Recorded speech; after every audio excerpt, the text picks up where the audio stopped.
जय हिंद, जय भारत। दोस्तों, 23 दिसंबर का दिन भारत की आज़ादी के क्रांतिकारी संघर्ष में बहुत महत्वपूर्ण स्थान रखता है।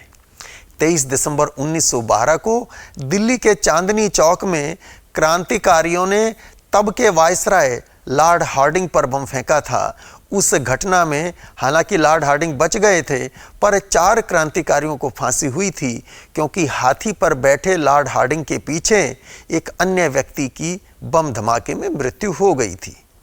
एक वीडियो उस घटना के बारे में हमने पहले ही अपलोड कर रखा है, लिंक डिस्क्रिप्शन में मिल जाएगा, आप देख सकते हैं। एक और क्रांतिकारी घटना दिल्ली में ही 23 दिसंबर 1929 को हुई, जब क्रांतिकारियों ने तब के वायसराय लॉर्ड इरविन की रेलगाड़ी के नीचे बम विस्फोट किया।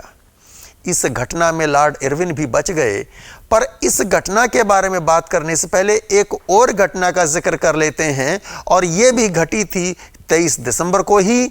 वर्ष था 1930, जब लाहौर में क्रांतिकारी हरिकिशन सरहदी ने पंजाब के तब के गवर्नर सर जॉफरी डी मॉन्टमोरेंसी पर गोली चलाई। उस प्रयास में मॉन्टमोरेंसी भी भाग्यशाली साबित हुए थे, पर क्रांतिकारी हरिकिशन सरहदी को फांसी हुई थी, क्योंकि उनकी गोली से एक पुलिस सब इंस्पेक्टर की मृत्यु हो गई थी।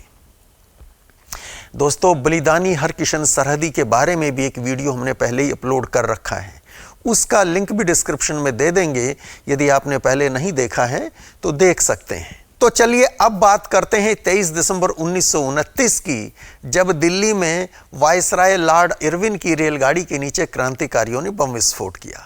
उस घटना को अंजाम देने वाले थे अमर बलिदानी भगवती चरण वोहरा, यशपाल, इंद्रपाल, लेखराम, भागराम आदि। दोस्तों, ये सभी भगत सिंह के क्रांतिकारी दल हिंदुस्तान सोशलिस्ट रिपब्लिकन एसोसिएशन यानी HSRA के सदस्य थे। 8 अप्रैल 1929 को सेंट्रल असेंबली में बम फेंकने के बाद भगत सिंह और बटुकेश्वर दत्त गिरफ्तार हो चुके थे। इसके बाद मई जून के महीने में कई सारे इनके साथी गिरफ्तार कर लिए गए, पर चंद्रशेखर आजाद, भगवती चरण वोहरा, यशपाल आदि अब भी पुलिस की पकड़ से दूर थे।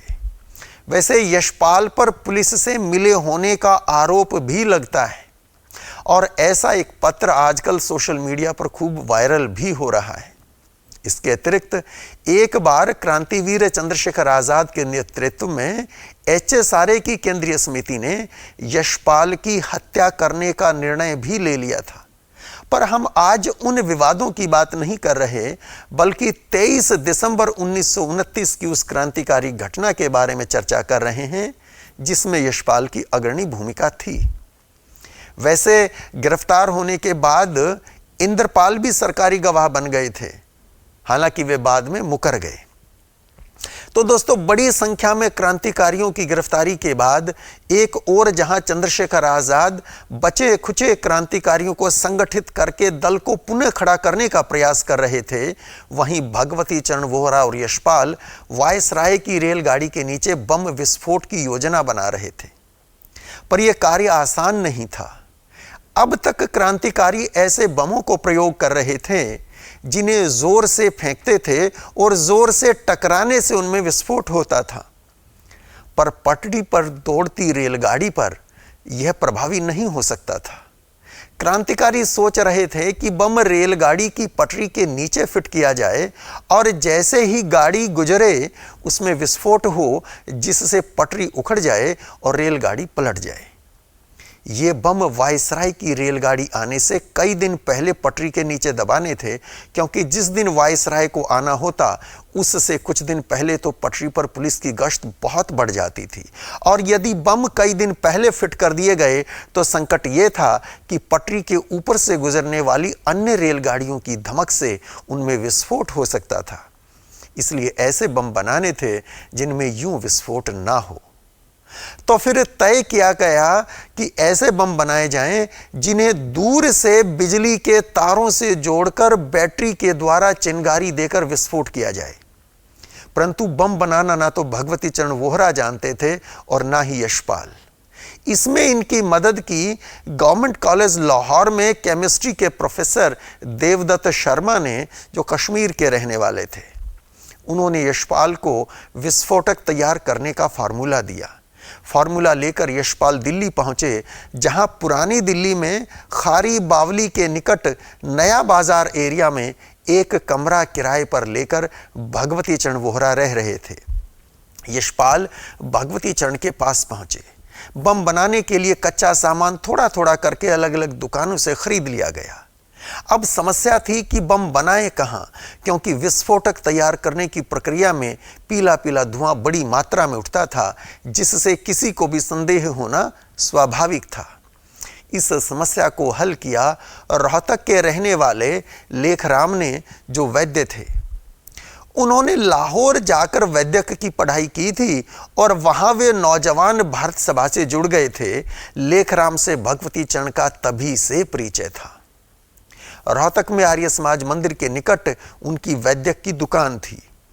यशपाल रोहतक जाकर उनकी दुकान पर किसना नाम के नौकर के रूप में रहे और विस्फोटक तैयार किए। मैंने नेशनल आर्काइव्स में फाइल्स खंगाली, पर ये लेखराम मूलतः कहाँ के रहने वाले थे ये पता नहीं चल सका। यदि किसी मित्र को इसके बारे में जानकारी हो तो जरूर शेयर कीजिएगा। बम तैयार कर लेने के बाद प्रश्न था उस स्थान के चयन का जहां वायसराय की गाड़ी के नीचे विस्फोट किया जाना था। यशपाल अपनी पुस्तक सिंहावलोकन के पृष्ठ 200 पर लिखते हैं, पहले विचार था कि वायसराय के शिमला से दिल्ली लौटते समय कालका दिल्ली लाइन के नीचे बम विस्फोट किया जाए। उस लाइन का परीक्षण करने पर उसमें कई असुविधाएं दिखाई दी। हमें दिल्ली के आसपास मथुरा लाइन ही सबसे उपयुक्त जंची, क्योंकि इस रेल लाइन के समानांतर मोटर की सड़क भी है। तो दोस्तों, रेलवे लाइन के साथ सड़क होने से विस्फोट के बाद सुरक्षित बच निकलने की संभावनाएं अधिक थी, इसलिए उस स्थान का चयन किया गया। तो निर्णय हो गया कि बम विस्फोट दिल्ली मथुरा रेलवे लाइन पर किया जाएगा। उस जगह दिल्ली मथुरा रेलवे लाइन और दिल्ली मथुरा सड़क दोनों साथ साथ चलती हैं पैरेलल, और दोनों के बीच तकरीबन 50-100 मीटर का फासला है। दिल्ली मथुरा रेलवे लाइन का सर्वे करने के बाद तेखंड गांव के पास का स्थान निश्चित किया गया। दिल्ली में एक गांव है तेखंड। वहां दिल्ली मथुरा सड़क पर एक टूटी फूटी सराय थी और उसके पास एक प्याऊ भी थी। रेल की पटरी के नीचे बम फिट करने के लिए कुछ घंटों का समय भी लगना था और यह कार्य केवल रात को किया जा सकता था। पर रात में किस किस समय रेलगाड़ियां आती हैं यह पता करना भी आवश्यक था, और इसके लिए आवश्यक था कि कोई ऐसा व्यक्ति हो जो वहां कई दिन तक टिका रह सके और किसी को उस पर संदेह भी न हो। तो इस कार्य के लिए इंद्रपाल को एक साधु के वेश में वहां भेजा गया। इंद्रपाल उस सराय के साथ धुनी रमाकर बैठ गए। जल्दी ही गांव वालों का साधु के पास आना जाना शुरू हो गया। साधु उनका भविष्य बता रहे थे, चढ़ावा भी आने लगा था और भोजन भी। सड़क पर रात को पेट्रोलिंग करने वाले पुलिस वाले भी बाबा के साथ बैठकर चिलम पीने लगे थे। 3 सप्ताह बीत चुके थे। 24 अक्टूबर 1929 को वायसराय लॉर्ड इरविन को दिल्ली इसी रेलवे लाइन से आना था। क्रांतिकारियों को इसकी जानकारी थी। 21 अक्टूबर 1929 को रेलवे लाइन के नीचे 3 बम दबा दिए गए, लेकिन भगवती चरण वोहरा को गणेश शंकर विद्यार्थी द्वारा समझाए जाने पर यह योजना कैंसिल कर दी गई। गणेश शंकर विद्यार्थी कांग्रेस के बड़े नेता थे और क्रांतिकारियों के भी बड़े शुभचिंतक थे। सभी क्रांतिकारी उनका बड़ा सम्मान करते थे। जब उन्होंने भगवती चरण वोहरा से कहा तो उनकी बात मान ली गई। पर इसके बाद दिसंबर के महीने में दोबारा तैयारी शुरू हो गई। 23 दिसंबर को वायसराय को उसी रेल पटरी से फिर दिल्ली आना था। यशपाल और भगवती चरण वोहरा ने निर्णय कर लिया कि उस दिन रेलगाड़ी के नीचे विस्फोट अवश्य होगा, पर स्थान बदल दिया गया था। नया स्थान था पुराने किले के पीछे। दोस्तों, पुराने किले को पांडवों का किला भी कहा जाता है। आज भी किले के पीछे वहीं रेल लाइन मौजूद है। साथ में रिंग रोड है, जिसे आज महात्मा गांधी मार्ग कहते हैं। इस मैप के माध्यम से उस जगह को आसानी से समझा जा सकता है। तब इसके आसपास सब सुनसान था। 21 दिसंबर की रात को वहां पटरी के नीचे बम दबा दिए गए। यशपाल अपनी पुस्तक सिंहावलोकन के पृष्ठ 237 पर लिखते हैं, हम 4 आदमी रात 11:30 बजे बम लेकर पैदल कौरव पांडवों के किले के पीछे निश्चित स्थान पर पहुंचे और 1.5-2 घंटे में बम दबाकर लौट आए। दोस्तों, 23 सितंबर को इनमें विस्फोट करने के लिए रेलवे लाइन से दूर बैटरी फिट करनी थी और उस बैटरी को बिजली के तारों द्वारा इन बमों से जोड़ना था। यशपाल का एक साथी था हंसराज वायरलेस। वो लायलपुर का रहने वाला था और स्वयं को बड़ा वैज्ञानिक मानता था और इन्हें मूर्ख बनाता था। उसने लाहौर में कई वैज्ञानिक चमत्कार दिखाए थे जिनसे क्रांतिकारियों को लगा कि उसकी वैज्ञानिक प्रतिभा बहुत उपयोगी हो सकती है। उसका कहना था कि वो ऐसा यंत्र बना देगा जिसकी मदद से 500 गज दूर से बिना तार बिछाए यानी वायरलेस से बम विस्फोट किया जा सकता था। इसीलिए उसे हंसराज वायरलेस कहते थे। यशपाल उसके भरोसे पर थे, पर 22 तारीख को हंसराज वायरलेस ने हाथ खड़े कर दिए। तब आवश्यकता हुई एक बैटरी और बिजली के तारों की।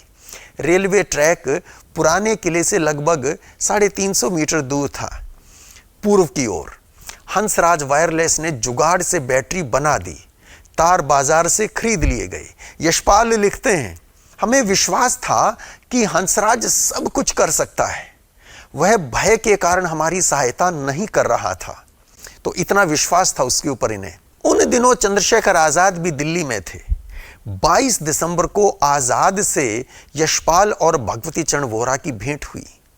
इन्होंने आजाद को बताया कि अगली सुबह वे वायसराय की रेलगाड़ी के नीचे बम विस्फोट करने वाले हैं।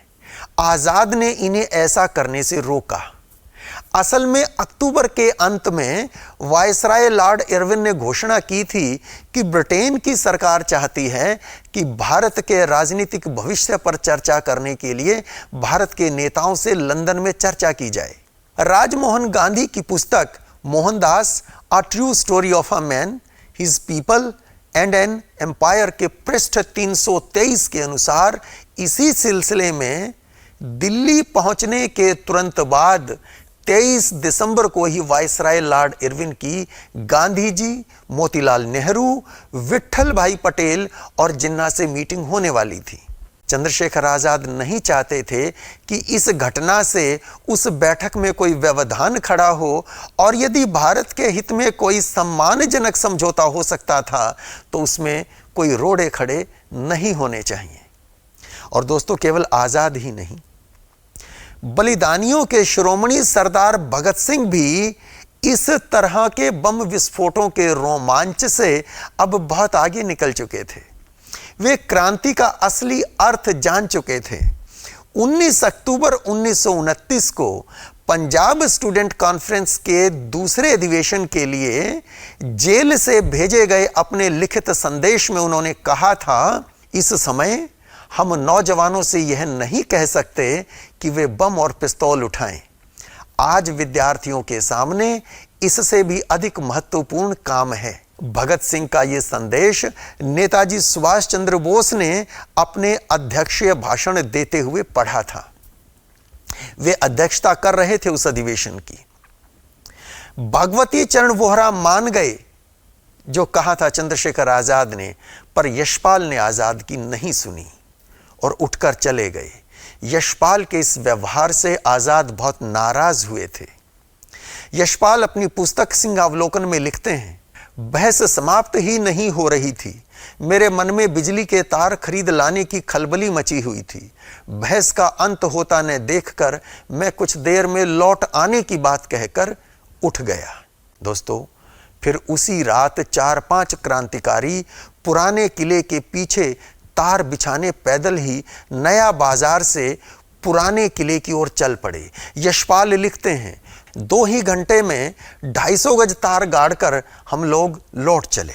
रात को 2 बजे के आसपास वे वापस नया बाजार वाले ठिकाने पर पहुंच गए थे और लगभग 4:30 बजे यशपाल और भागराम एक मोटरसाइकिल पर पुराने किले के लिए दोबारा चले। यशपाल ने एक फौजी अफसर की वर्दी पहनी थी। अगली सुबह लगभग 7:30 बजे वायसराय की स्पेशल गाड़ी पुराने किले के पास से नई दिल्ली की ओर जानी थी। अभी रात का अंधेरा था और घनी धुंध छाई हुई थी। सूखे कुएं के पास पहुंचकर यशपाल ने बैटरी को बिजली के तारों से जोड़ दिया। वहां एक सूखा कुआं था पुराने किले के पीछे। बिजली के तारों से बैटरी को जोड़ दिया और इंतजार करने लगे। वायसराय की रेलगाड़ी से पहले पार्सल एक्सप्रेस को गुजरना था, जो बिना किसी परेशानी के लगभग 6 बजे गुजर गई। लगभग 7:20 पर वायसराय की रेलगाड़ी का पायलट इंजन भी गुजर गया। असल में पायलट इंजन का उद्देश्य होता है कि असली गाड़ी आने से कुछ समय पहले उस पटरी से गुजरकर सुनिश्चित कर दें कि सब ठीक है। यशपाल जानते थे कि यह पायलट इंजन है और वायसराय की रेलगाड़ी आने वाली है। धुंध में दिखाई कुछ नहीं दे रहा था, केवल आवाज के अनुमान से विस्फोट करना था। और फिर लगभग 7:40 पर रेलगाड़ी की आवाज सुनाई दी। यशपाल संभल कर बैठ गए। जैसे ही यह उनकी रेंज में पहुंची, उन्होंने बटन दबा दिया। बड़े जोर का धमाका हुआ, पर रेलगाड़ी की आवाज थमी नहीं। यह अपनी गति से बढ़ती हुई सुरक्षित आगे निकल गई। उस समय रेलगाड़ी लगभग 45 मील प्रति घंटा की गति से जा रही थी, जो उन दिनों के हिसाब से काफी तेज थी। नेशनल आर्काइव्स में file number home department political branch number 4/13/1930 से उस घटना के बारे में की गई जांच की विस्तृत जानकारी मिलती है। जिस जगह यह घटना घटी थी वो थी माइल नंबर 952 से 953 के बीच, और वहां पटरी सीधी थी। चूंकि कुछ आगे चलकर एक पुल था, इसलिए रेल पटरी वहां अपवर्ड स्लोप के साथ ऊंची उठती जाती थी और स्लोप था 1:500। आसपास की जमीन से वहां पटरी 15-16 फुट ऊंची थी। यदि रेलगाड़ी पलटती तो बड़ा नुकसान हो सकता था। उस धमाके से एक तरफ की पटरी नीचे की तरफ से 28 इंच तक उखड़ गई थी, पर सौभाग्य से पटरी वेज शेप में टूटी थी और गाड़ी की गति अधिक थी। ऊपर से कम हिस्सा टूटा था, नीचे से ज्यादा टूटा था। नीचे 28 इंच टूटी थी क्योंकि पटरी के नीचे बम था, तो ज्यादा डैमेज लोहे की पटरी को नीचे हुआ। चूंकि गाड़ी की गति अधिक थी, इसलिए यह सकुशल गुजर गई। इसमें कुल 11 बोगियां थी। आगे से 4th बोगी के नीचे विस्फोट हुआ था, जिससे उसके फर्श में छेद हो गया था और कई शीशे टूट गए थे। वायसराय की बोगी थी नंबर 6 आगे से, यानी कि 2 बोगी बाद। नई दिल्ली रेलवे स्टेशन पहुंचते ही रेलगाड़ी को तिरपाल से ढक दिया गया। लॉर्ड इरविन ने भी सीधे चर्च जाकर ईश्वर को धन्यवाद किया। क्रांतिकारी घटना को अंजाम देने के बाद क्रांतिकारी सुरक्षित दिल्ली से बाहर निकल गए। सरकार ने पूरी ताकत लगा दी थी, जांच और धरपकड़ शुरू कर दी थी। फाइल नंबर वही home department political branch number 4/13/1930 के अनुसार 26 अगस्त 1930 को लाहौर में इंद्रपाल सहित HSRA के कई सदस्यों की गिरफ्तारी हुई। इंद्रपाल जल्दी ही टूट गया। उसने अपने बयान में बताया कि इस घटना में यशपाल, भगवती चरण वोहरा, जम्मू के रहने वाले भागराम, लायलपुर के हंसराज वायरलेस और रोहतक के रहने वाले एक जाट शामिल थे। इंद्रपाल को लेखराम का नाम मालूम नहीं था, इसलिए उसने जाति की बात की है, वहां पर नाम नहीं लिखा है। लेकिन इसी फाइल के पृष्ठ 100 के अनुसार 27 सितंबर 1930 तक पुलिस को पता चल चुका था कि रोहतक का रहने वाला वो व्यक्ति कोई और नहीं बल्कि लेखराम वैद्य था।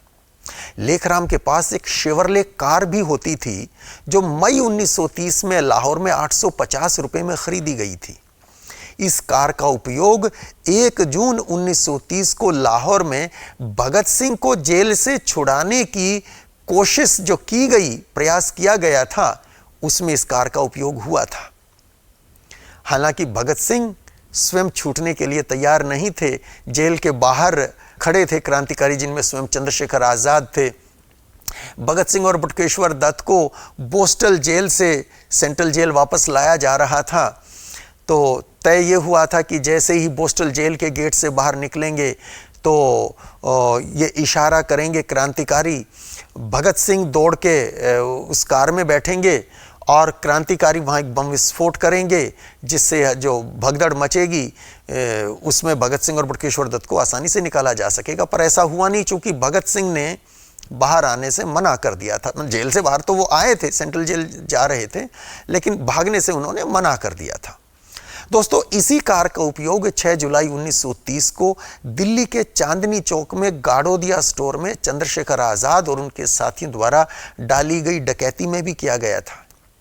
26 दिसंबर 1929 को लाहौर अधिवेशन में कांग्रेस ने इस बम घटना की बड़ी निंदा की थी, निंदा प्रस्ताव पास किया था और वायसराय लॉर्ड इरविन और उनकी पत्नी के सुरक्षित बचने के लिए उन्हें बधाई दी थी। उनकी पत्नी भी साथ थी।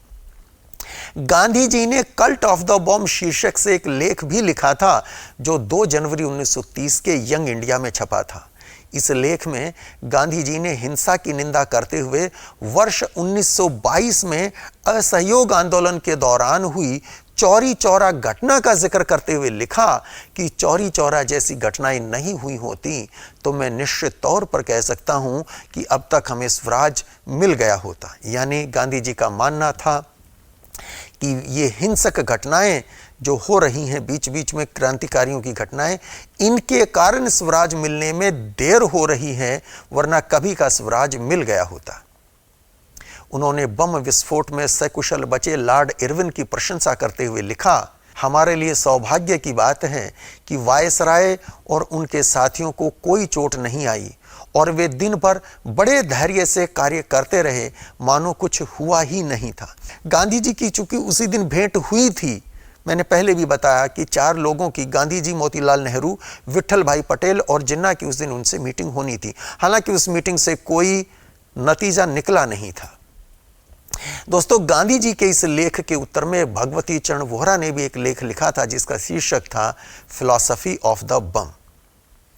शायद दोनों अपनी अपनी जगह सही थे, दोनों अपने अपने ढंग से देश की आज़ादी के लिए लड़ रहे थे। आज के लिए इतना ही। आपको ये जानकारी कैसी लगी कमेंट बॉक्स में लिखकर जरूर बताइएगा। जय हिंद, जय भारत।